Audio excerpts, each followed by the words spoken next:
हम सभी को पता है और ध्यान देंगे, यहां से सवाल आएगा, ये जुडिशियरी से रिलेटेड सवाल है।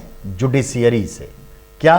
सुप्रीम कोर्ट को मिले 5 नए जज, ये है हमारे चीफ जस्टिस, ठीक है।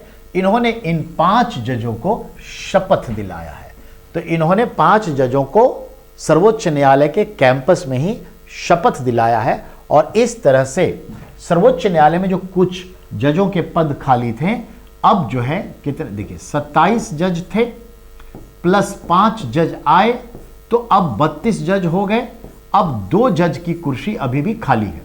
तो याद रखिएगा, 27 जज थे, 5 जजों को शपथ दिलाया गया है, नियुक्त किया गया है, तो अब ये 32 हो गए।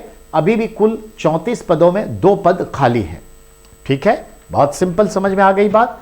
अब ये 5 जज कौन है, एक बार सुन लीजिए, सही रहेगा। आइए वो 5 जज को देखते हैं। तो सबसे पहले देखिए, जज के नाम पढ़ लेते हैं। Justice Pankaj Mittal, justice Sanjay Karol, justice VP Sanjay Kumar, justice Ahsanuddin Amanullah, justice Manoj Mishra. अब इनके बारे में कुछ जानकारी आपको लेनी पड़ेगी। क्या? तो ध्यान दें, justice Mittal Rajasthan high court के मुख्य न्यायाधीश थे, अब सर्वोच्च न्यायालय में आ गए।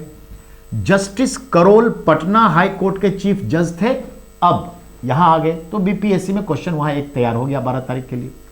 Justice Kumar Manipur high court के मुख्य न्यायाधीश थे, अब यहां आ गए।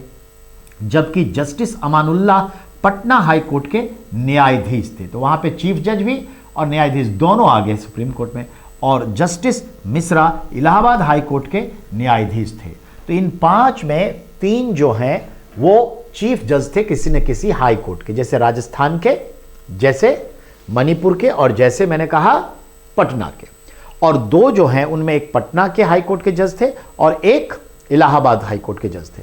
तो बहुत सिंपल है ना, समझना, याद रखिएगा। कॉलेजियम सिस्टम से सिफारिश हुई थी, उसके आधार पर राष्ट्रपति ने इन्हें नियुक्त किया और फिर शपथ का दायित्व दे दिया चीफ जज को कि आप मेरी तरफ से शपथ दिला दीजिए, और शपथ हो गई। तो that is all 5 is important. कौन कहां से आए ये भी इंपॉर्टेंट होगा। डन।